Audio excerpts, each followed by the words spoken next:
c'est Aliou Seck, le censeur du lycée de Touba Toul, donc qui est présentement avec une délégation du conseil départemental. Cette délégation est conduite par son président, M. Yankoba Diatara, accompagné de M. Ndiaye et doyen, pas M. Diop. Donc cette délégation était venue aujourd'hui au niveau du lycée de Touba Toul, en tout cas pour visiter le chantier qu'ils avaient démarré, et un chantier à hauteur de 2 salles de classe. Et nous venons de quitter ces 2 salles de classe pour laquelle il ne reste que pratiquement, en tout cas l'équipement en table-banc et la finition en termes d'installation électrique. Pour dire que pour ce qui est des travaux, comme ils viennent de le confirmer, en fait avec l'arrivée des tables-bancs qui est prévue au mois de décembre, en tout cas ces deux dernières salles devraient être opérationnelles au plus tard en début janvier, paraît-il. Et donc par rapport à cela, au nom du proviseur, au nom de toutes les ressources humaines, et également au nom de tous les élèves et des parents d'élèves, nous remercions à sa juste valeur, en tout cas, cette offre au lycée de Touba Toul. Et cette offre permet à ce lycée de Touba Toul que de souffler un tout petit peu. Parce que le lycée, tout récemment, en tout cas ouvert, connaît un accroissement de ses effectifs qui fait que, en tout cas, l'arrivée ou la réception dans quelques jours de ces salles permettra, surtout aux censeurs qui conçoivent les emplois à temps. D'ailleurs, ils m'ont trouvé en train de confectionner les emplois à temps. Et en ce moment-là, puisque je n'ai pas encore réceptionné les salles, j'avais de la peine pour terminer en tout cas la confection de ces 2 salles. Et j'imagine que donc, une fois ces salles libérées à temps, nous allons souffler et encore souffler et pour quelques années.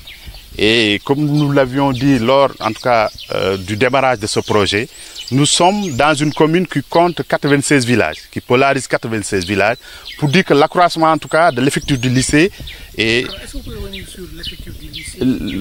Voilà, justement, avant que le conseil départemental ne construise ces 2 salles, nous avons un bloc de 8 salles qui est en face de nous, et de l'autre côté, un bloc de 3 salles. L'autre bloc, en tout cas, est construit de 2 labos et d'une salle informatique.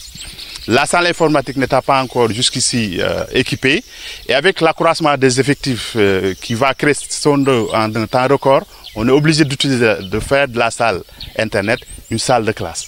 Voyez-vous. Donc tout l'espace est occupé. Et d'ailleurs, c'est pour dire que présentement, nous venons de quitter les 2 salles. Les 2 salles nous ont permis d'abriter un certain nombre de tables blancs pendant le bac. Pour dire que nous avons épuisé nos limites d'occupation de l'espace. Et avec ces 2 salles, évidemment, nous aurons à connaître un souffle pour quelques années. Mais si on n'anticipe pas encore, on risque de revivre le même problème sous peu de temps. Mais ne serait-ce qu'avec le temps du souffle qui nous a été offert par le conseil départemental, et encore une fois, nous réitérons nos remerciements de la part du proviseur, de tous les personnels, des élèves, des parents d'élèves, pour ne pas dire de toute la communauté qui a en tout cas manifeste sa reconnaissance par rapport à ce geste qui incarne la citoyenneté, parce que se préoccuper en tout cas de la bonne masse de l'éducation, c'est l'illustration par excellence de la citoyenneté. Encore une fois, merci la délégation, merci Monsieur le Président, merci doyen Diop, merci M. Ndiaye, merci à toutes les ressources qui ont accompagné la délégation. Je vous remercie. Aliou Seck ngeen fekk muy le censeur du lycée, qui est en compagnie du surveillant général M. Ngom, mais également du concierge M. Faye. Donc visite bi tey délégation conseil départemental daf fi ñëwoon pour visiter chantier bi nga xam ne chantier 2 salles de classe la bu muy tabax Touba Toul depuis daaw. Yàlla dogal na bi ñu ñëwee fekk nañu pratiquement que travaux yi pare na. Li ci des moo di ne ñoom comme ni ñu ko waxee woon dañuy tabax 2 salles mais équipé ko en table-banc et en bureau pour les professeurs. Donc fi ñu toll nii travaux maçonnerie yi pratiquement li ci des moo di ne électricité bi. Mais bu dee tableau bi le plafond beeg fond bi yooyu yëpp macha allah lépp baax na li ci des daal mooy table-banc yi la ñuy xaar parce que ñaari salle yooyu comme dañu xaw a isolé dama ci bëggoon def sama terminal yi pour isoler leen gën leen mën a courtier mais jàpp naa ne comme egsi nañu fii table-banc yi rek moo ci des vraiment mën nañu xaarandi le temps que mu complète table-banc bi.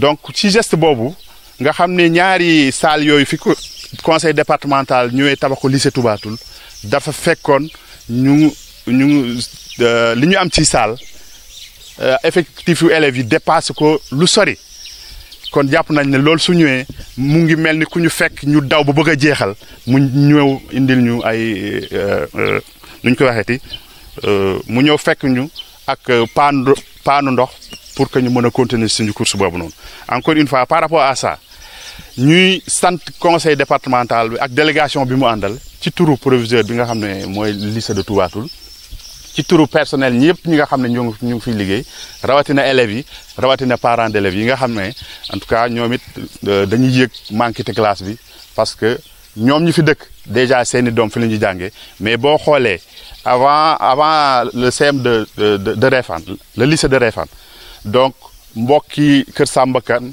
jàpp Réfane ñoom fële lañu bokk si Diourbel mais du point de vue ay mbokk fii lañu ëppalee mbokk yi looloo tax bokk na ci li effectif lycée bi ci lu matul juróomi at ni muy màggee màgg gaaw ba nga xam ne 8 salles yi nga xam ne moom la fi conseil départemental fekk muy bloc bi nga xam ne moo nekk étage bi ni jàkkaarloog beneen bloc bu yor ñetti salles yooyu may wax noonu ñaari labo la beneen bi salle informatique lañ ko prévoir mais comme salle informatique yàlla dogal na équipé guñu ko te manqué nañu salle ñu ne salle boobu du fi nekk di tëjee te ñu am problème bu salle loolaa tax ñu ubbi salle informatique boobu di ca jàngale ndax amuñu woon fu ñuy dugal xale yi kon loolu bu ñëwee fekk ñu ci situation boobu duñu mën lu dul rafetlu ko ànd ak ñëpp ñi ma wax noonu ci ca njëlbeen wax ñu leen di sant di leen gërëm te di leen xamal ne en tout cas geste bi nga xam ne def nañ ko waxtu wuñ ko def ak fi mu ñu fekk ñun ñi nga xam ne ñooy jànkonteeg problème école bi xam nañu lu muy tekki kon ñu ngi leen di jaajëfal di leen remercier. Je m'appelle monsieur Moustapha Ciss, donc je suis le censeur du lycée de Thiénaba. Voilà, donc je suis un peu le responsable des études. C'est une salle que nous échangeons à sa juste valeur parce que depuis longtemps le lycée avait émis le vœu d'avoir une salle informatique. Donc nous on est tout nouveau, donc c'est notre deuxième année. Donc on a trouvé la salle en phase de construction et nous sommes un peu à la hâte de voir cette salle terminée. Parce que vous n'êtes pas censé que nous sommes dans un lycée. Il arrive par moment que les élèves veulent faire des recherches. Et donc cette salle-là serait vraiment la bienvenue et nous l'attendons avec patience. Alors est-ce que vous pouvez nous présenter un peu la cartographie du lycée? Bon, comme je le dis tantôt, moi je suis tout nouveau, donc c'est ma deuxième année. Donc je viens de Kaolack, je ne maîtrise pas trop la zone, mais à ce que je sache, donc c'est un CM qu'on a érigé en lycée. Donc voilà, c'est un lycée qui comporte 21 classes pédagogiques et 17 salles physiques. Voilà, donc voilà, dans l'ensemble c'est ça. Il y a 42 professeurs qui officient dans ce lycée et un corps administratif qui tourne autour de 28. Donc voilà grosso modo ce qu'on peut dire un peu sur le lycée, mais c'est tout près quand même de Thiès et c'est sur la route nationale. Alors, est-ce que toutes les conditions sont réunies pour une bonne rentrée? Ici, dans l'ensemble, on peut dire que oui, parce que nous ne sommes pas inondés, il n'y a pas assez d'herbe. Donc, il suffit juste de nettoyer les salles de classe et de désinfecter un tout petit peu. Donc, à part ça, nous, on compte démarrer lundi, Inch'Allah, parce que dès demain, on va faire le conseil de rentrée. Et je ne vois pas ce qui s'oppose à ce qu'on démarre les cours dès lundi, Inch'Allah.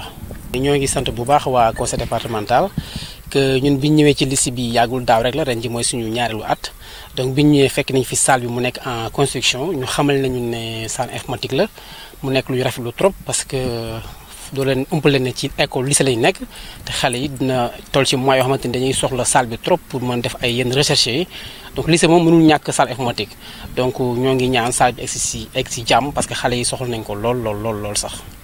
Alors ñu mu nekk loo xamante ne conseil départemental moo ko fi def tey bu ñu xool xayma ci wàllu effectif élèves yi ak établissement bi.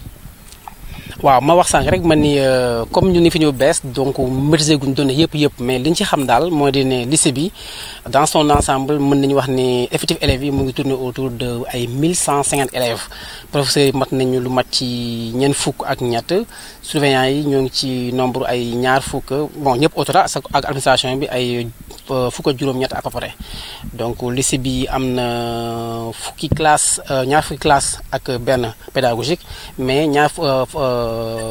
fukki salle ak juróom-ñaar la am yu nekk ay salle physique donc fii sax admis sax problème salle moo tax des fois daaw sax dañu def sax réduction horaire parce que salle tamit taxu ko doy noonu trop mais daal salle bi moom incha allah salle bu paree dina nekk ngëneel bu baax a baax ci lycée bi ci élèves yi ak ñëpp parce que dinañ ko soxla bu baax incha allah.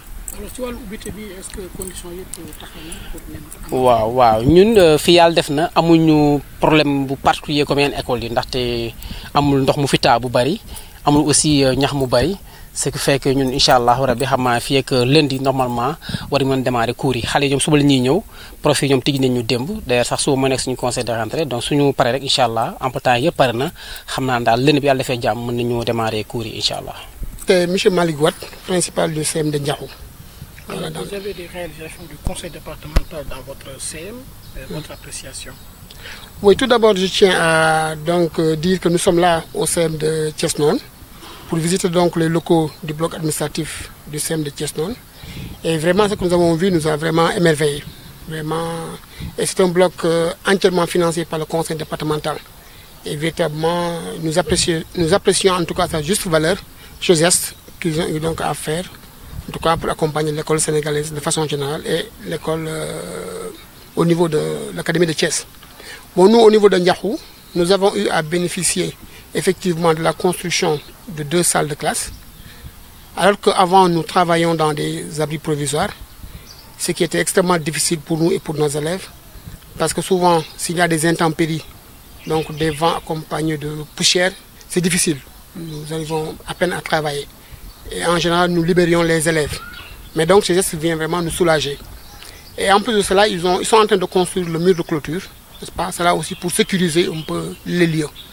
Et donc, pour dire tout simplement que véritablement, nous apprécions, n'est-ce pas, ces gestes-là du conseil départemental de Thiès. Nous les remercions du fond du cœur pour tout ce qu'ils ont fait, en tout cas pour l'école. Voilà. Alors, éradiquer les abris provisoires avec des moyens un peu réduits, le conseil départemental, et aussi sécuriser le foncier qui quand même abrite ce CM. Oui, c'est vrai. C'est vrai que le conseil départemental a des moyens très réduits. C'est pour cela que nous demandons aussi à l'État de les accompagner dans ce sens-là. Parce que pour réduire donc, ou bien en tout cas pour éradiquer complètement les abris provisoires, il faut que l'État en tout cas mette la main dans la patte, en fait dans la poche pour pouvoir donc régler ce problème-là. Bon, ça vraiment c'est ce que nous pouvons dire à ce niveau-là. Maintenant pour le foncier, nous pensons que là aussi effectivement il faut sécuriser parce que nous en tout cas à Ndiakhou nous avons une partie qui est clôturée et l'autre ne l'est pas encore. Donc nous pensons en tout cas trouver un moyen d'essayer donc de sécuriser tout cela pour qu'à l'avenir qu'il n'y ait pas de problème. Parce que nous comptons effectivement faire de ce site-là peut-être demain un lycée. Gërëm d'abord waa conseil départemental parce que léegi-léegi dañu ñëw fii pour visiter bloc administratif bi nga xam ne moom la ñu tabaxal waa CM Thiès noonu ñu gis ko mu doon vraiment lu rafet trop vraiment ñu leen si remercier di leen bu baax a baax ci geste bi parce que loolu yëpp day wane ñoom dañu fi nekk pour gunge école bi te loolu lu am solo la lu am njëriñ la. Bon pour ce qui est maintenant du CM de Ndiakhou ñun daaw dañu tabaxal ñaari salle de classe donc yàlla xam na ni avant dañu doon liggéey si ay abris provisoires mu doonoon lu metti lu difficile trop si ñun ndax xale yi dañu doon toog mu am ngelaw am poussière naaj bi dugg donc dañu doon liggéey si ay conditions yu metti mais bi ñu ñëwee tabaxal ñu donc mu nax loolu daal vraiment tax na ba léegi ñoo ngi travailler si ay conditions yu meilleures yu tane bu baax a baax.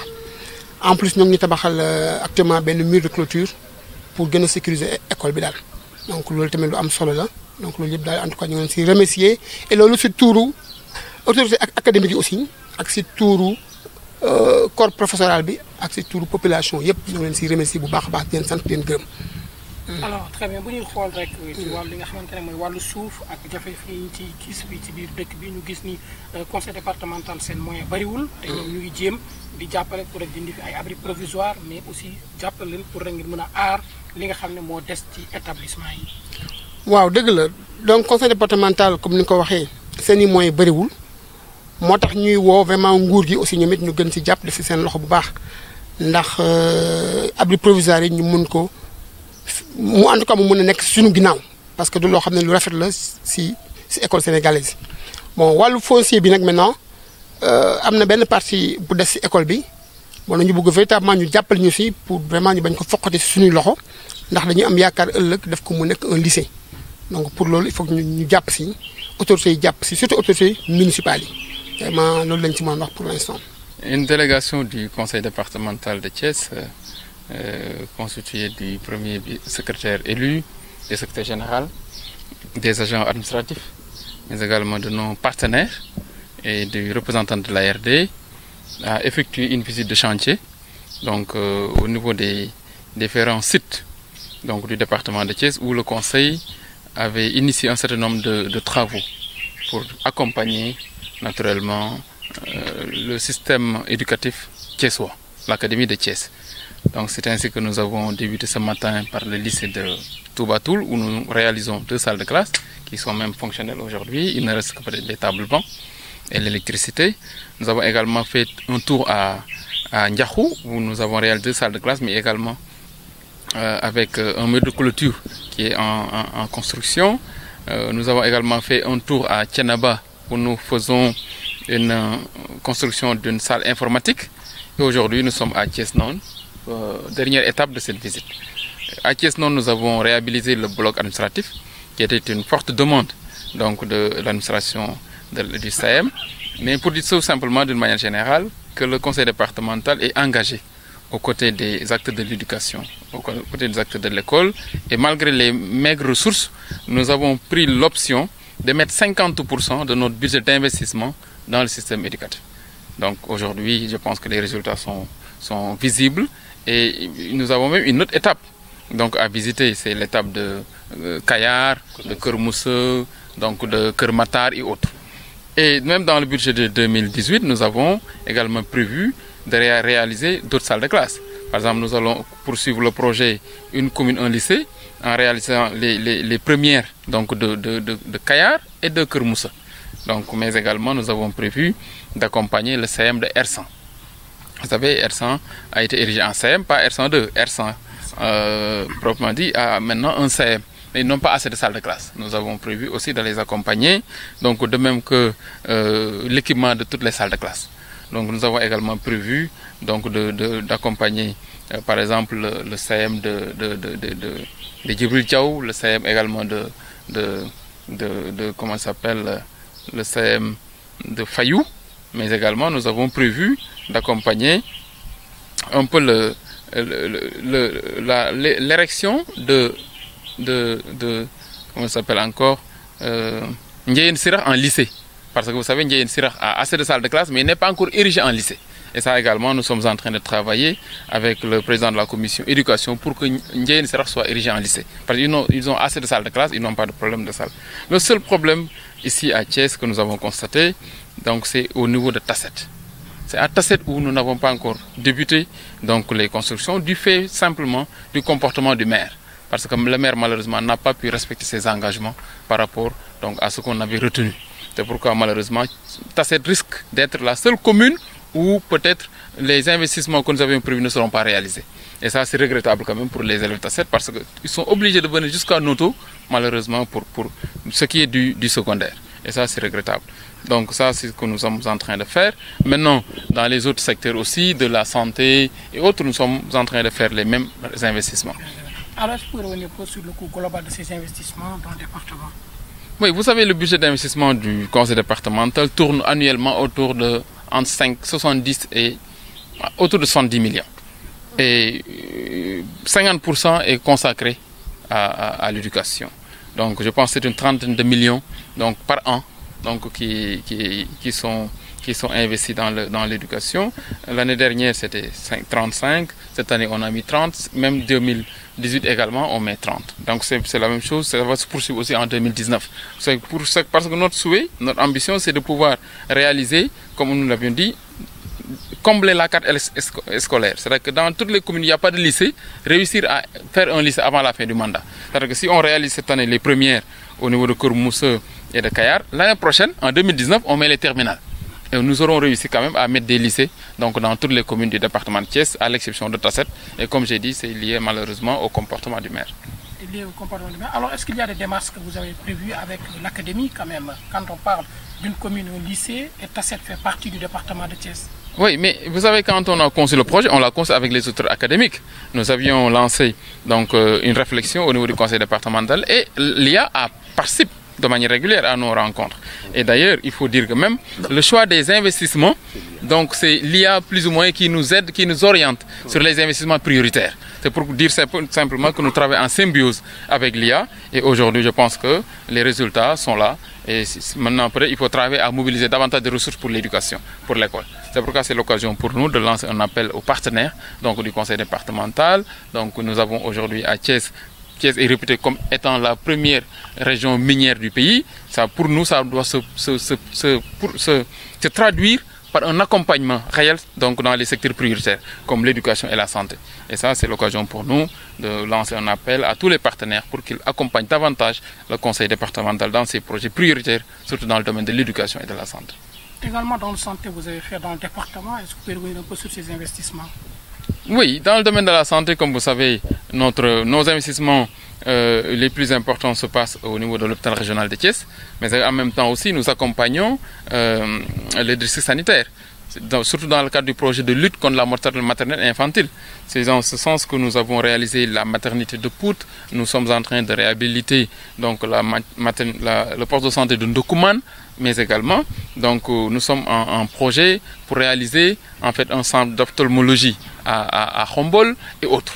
Chaque année, les partenaires donc, italiens viennent et nous faisons des réunions donc, de partage, mais aussi de sélection des projets prioritaires. Et c'est lors de notre prochain voyage en Italie que nous allons stabiliser donc, les investissements pour l'année 2019. Donc c'est pour dire simplement que les projets sont là, les partenaires sont là, et ça, on le fait au bénéfice des populations. Alors une petite question politique d'actualité, le parrainage, où en êtes-vous? Pour le parrainage, nous sommes très avancés. Déjà, la région de Thiès a déjà mobilisé plus de 25 000 parrains. Donc en 1 mois. Donc, mais l'objectif, comme je l'ai dit, c'était 200 000. Donc ça, nous sommes en train d'avancer. Donc pour dire simplement, nous avons atteint donc, notre quota qui nous est demandé selon la loi. Nous l'avons atteint en 20 jours et aujourd'hui nous poursuivons naturellement la collecte avec l'objectif de pouvoir... Nous ne sommes pas en concurrence avec la PR. Nous sommes en train de travailler à mobiliser donc, nos militants, mais également à mobiliser donc, nos électeurs en perspective de la présidentielle. Donc c'est pourquoi au-delà du parrainage, c'est un travail de labour que nous sommes en train de faire donc pour remobiliser les troupes en perspective parce que nous sommes convaincus que le président Idrissa Seck sera, Inch'Allah, au second tour avec Macky Sall en 2019.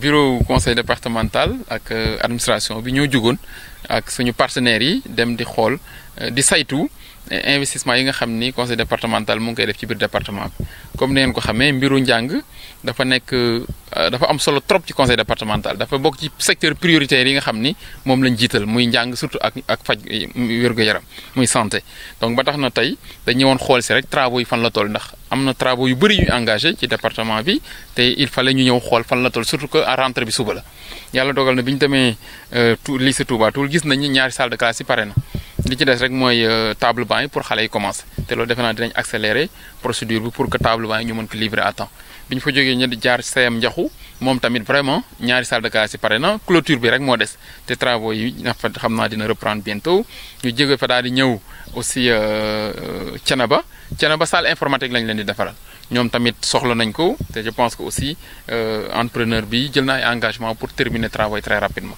beneen bi ñu jóge fa daal di ñëw fii ci nu mu tudd CM Thiès noonu fii it ñu gis fi vraiment aussi liggéey bu mucc ayib vraiment muy bloc administratif bi d'ailleurs principal lu Ndiakhou sax mu ngi naan nit rêvé na moom it am loolu te ñu ngi koy bàyyi xel ndax moom soxla na ko aussi vraiment à Ndiakhou environnement bi ni mu mel foofu defe naa mérité na ñu jàppale ko wutal ko lu mel nii donc loolu pour dire rek simplement engagement bu conseil départemental am ci côté ñi yor njàng mi ci ay côté académie de Thiès mais également côté enseignants yi côté élèves yi ak parents d'élèves yi ñu xam ni njàng ci suñu priorité la bokk te yàlla dogal na boobu ba léegi ñu ngi yàlla ñuy suturaal li ñu am bëriwul mais lu ñu am daal secteur éducation bi bokk na ci secteur prioritaire yi nga xam ni ñu ngi fay dugal li nga xam ni moom la ñu am comme investissement. maintenant am na yeneen chantier yoo xam ni peut-être egguñ fa mais pare na muy soo demee Kayar projet bi ñu amoon une commune un lycée yàlla ngi def mu ngi avancé bu baax ndax daaw tabax nañu seconde Kayar yi ak yu Kër Moussa ren la ñuy tabax première yi. donc suñ tabaxee première yi année prochaine 2019 ñu tabax terminale yi kon ñoo ñëpp dinañ am projet bi ñu waxoon une commune un lycée suñ fa jógee soo demee Kër Matar tabax nañu ñaari salle de classe c'est fonctionnel donc année bi passée cette année dañ ko bëgg sax clôturer comme ni ñu defal Njaxu pour dire simplement que projet yi bëri na yàlla ñu suturaal mu ngi avancé bu baax maintenant moyens yi nag doyul waaw li ñu bëggoon rek peut-être aussi lancer appel ci suñu partenaires yi comme Thiès ni ngeen ko xamee c'est une région minière on dit c'est la première région minière il faudrait que davantage ñëpp ñu joxante loxo vraiment xool nan la ñuy def ba gën a accompagner secteur éducation bi ndax njàng moom soo ko jàppalee jàppale nga Sénégal jàppale nga ëllëgu Sénégal ba tax na kon lu ñu ci def doyut ba tax na kon ñun vraiment bokk na suñu secteur prioritaire comme ni ko faj gi nekkee ak naturellement toppatoo xale yi surtout projet bi ñu am projet de lutte contre la mortalité maternelle infantile mooy bëggatuñu benn jigéen di mucc Thiès di ñàkk bakkanam wala xale di juddu di ñàkk bakkanam loolu lépp ñu ngi ciy liggéey te yàlla ñu ngi ci defal sutura ak suñu partenaires yi ñuy liggéey ndoolu yëpp. bu ñu doon xayma ci wàllu koppar li mel ci réalisation.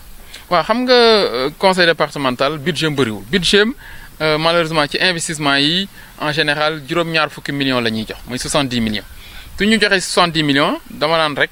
nañ xaaj moitié bi jox ko éducation muy njàng mi ndax mooy secteur bi ëpp jafe-jafe mooy secteur prioritaire bi ñu war a gën a dugal moyen ba tax na soo jàppee presque chaque année une trentaine de millions la ñuy dugal ci njàng mi ci tabax école clôture ay CM donc jàppale tabax ay bloc administratif jàppale waa mais aussi ci choix wu investissement yi dañuy tenir en compte avis wu IA mooy inspection d'académie yenn saa yi par exemple bi ñuy def ñaari salle de classe yi à Noto moo ni ñu woon Noto am na ay terminal mais amuñu ay salle de classe ñu daw tabax fa ay 2 salles de classe ñoom à Soune aussi wetu aéroport bi ñoo ñu woon nañ ko clôturer pour dire simplement ndax c'est des vieilles doléances yu nit ñi amoon te malheureusement amuñu fu ñu koy faje ba tax na kon ñun conseil départemental noonu la ñuy liggéey vraiment fii am solo daal la ñuy dugal koppar yi nga xam ne moom la ñor bien que bëriwul mais au moins dina am lu mu fàtt lu mu faj. alors mu mel ni Tassette dafa nar a takkal projet bi suuf parce que bu ñuy wax une commune un lycée Tassette am na jafe-jafe fan la jafe-jafe yi nekk. waaw Tassette problème bi ñu am Tassette mooy problème mu interlocuteur ndax ñun xam nga le maire de Tassette conseiller départemental moom lañ doon waxal bi ñuy de projet commencé projet bi malheureusement moom bi ñu nee ba ci biir yàlla def sax ñu nommé ko directeur PNDL ñu félicité ko dem bureau am ànd ak ñëpp bi ñu defee loolu mu ni li nga xam PNDL dafa doon jox chaque année conseil départemental 40 millions. pour appui ñu defee ni ak moom comme Thiès waa la dina poursuivre 40 millions yi malheureusement ba mu demee PNDL ba léegi la 40 millions yi arrêté ñun nag ñu ni bi mu deful respecté wul kàddoom moom tamit ñëwatul réunion conseil départemental te mënatuñ ko jot man loolu nag ñun mënatuñu dem Tassette ndax mënatuñ ko jot mënatuñ def foofu tabax ndax gisatuñ ko mais li PNDL sax doon appuyer Thiès joxatuñ ko te moom Thiès waa la ñu ni kon li ñu amagum mu néew nañ ko def ci yeneen dëkk yi en attendant su Tassette amul lycée kon ci photo maire bi la moo tax ñun côté boobu aussi dañ ci bëgg a leer projet bi ñu amoon mooy li ñuy ñaanoon suñu borom balaa ñuy jógee ci mandat bi di jeex 2019 dëkk bu amul lycée ñu tabax fa lycée te yàlla ñu ciy suturaal Kayar seconde yi pare na ak Kër Moussa terminal yi la ñuy tabax première yi la ñuy tabax ren 2019 ñu tabax terminal incha allah Ndiéyène Sirakh amul problème de salle de classe li mu am problème mooy autorisation pour ñu def ko lycée te defe naa ni sax doyen Mamadou Sall président commission éducation bu conseil départemental wax na ma ni jox nañ leen autorisation pour ñu ubbi lycée wu Ndiéyène Sirakh kon ñun projet bi ñu amoon mën naan su amee leen loo xam moo ciy am ñagas côté Tassette la mais yeneen communes yëpp yàlla ñu ci defal sutura. alors ci wàllu politique bi rek tey moom mooy xew-xew parrainage bi fan ngeen ci toll. waaw bon lii moom da nga ci bëgg a ñambaas politique rek mais mën naa ni mën na ci bañ a bokk mais d'une manière générale ñun parrainage bi au niveau de réew mi lañ ko waxe woon rek ñun amuñu problème parrainage amuñu problème parrain ndax yàlla suturaal nañu ci 20 jours boucler nañ suñuy parrain bu yàgg kon nombre bi ñu laajoon am nañ ko dañ ci nekk mooy ñun dañu bëgg tripler wala quadrupler am ko ñeent ba juróom sax ndax ñun dañu waxoon moo ci nekk dañuy bëgg profiter ci occasion bi liggéeyaat suñu parti yi waxtaan ak population yi gën leen sensibiliser gën a ñaax nit ñi pour ñu préparer wu élection 2019 kon ñun côté boobu ñu ngi ciy liggéey bu baax yàlla ñu ngi ci def sutura population yaa ñëpp daal tey pare nañu wax naa ni sax Macky Sall su yëgoon du dugg ci parrainage bi ndax tey nit ñi wan nañ ko ni ñu paree ci régime am ni ñu ko rejeté te defe naa loolu peut-être mu yëg ko nii baaxul ci moom peut-être su xaaroon ba mu jege sax moo tane woon mais defe naa ni loolu lépp maintenant il faut ñu vigilant par rapport ak rejet boobu moom nan lay taxawee pour mën a bañ a dugal ay njuuj njaaj loolu lépp wax nañ ko mais daal taxawaay bu wér moo ci am solo au niveau de la région de Thiès ñu joxe gum nañ 25 000 parrains mais ni ñu waxante la ko woon mooy dañu bëgg am plus de 200 000 te loolu ñu ngi ciy liggéey et je pense que dans les prochains jours di ngeen gis ni nombre boobu dinañ ko doubler tripler ko en tout cas daal foofu lañ toll ci parrainage bi de manière générale. kon yéen Idriss Seck ngeen di xaar deuxième tour 2019. non évidemment Idriss Seck kenn mënu ko raw ci dëkk bi su jëlul premier minimum deuxième lay jël ndax ñun jàpp nañ ni tey le parti politique le plus structuré le plus attrayant de la scène politique c'est le parti Rewmi. Deuxièmement ñu ngi liggéey pour tabax benn coalition boo xam ni ñëpp ñi nga xam ne am nañu yaakaar mais aussi am nañu souci ci stabilité réew mi ci avenir du Sénégal ñu jàppale président Idriss Seck ñu ngi ciy liggéey ci coalition bu mag. Deuxièmement expérience politique am mais son parcours politique c'est sa vision son intelligence et ses ambitions pour ce pays war na tax président Idriss Seck ku bëgg réew mi nga jàppale ko te ñun li ñuy gis li ñuy dégg li ñu nit ñi di wan ci terrain bi ci biir Sénégal ak ci bitim réew jàpp nañ ni. Président Idriss Seck est en pole position pour élection yi ñu jëm incha allah te vraiment li ñu gis dal na xel bu baax a baax te am nañ ci yaakaar que yàlla dina def sutura incha allah au second tour moom Macky Sall fay dem te suñ demee foofu da koy gagné incha allah mu nekk président de la République en 2019 incha allah.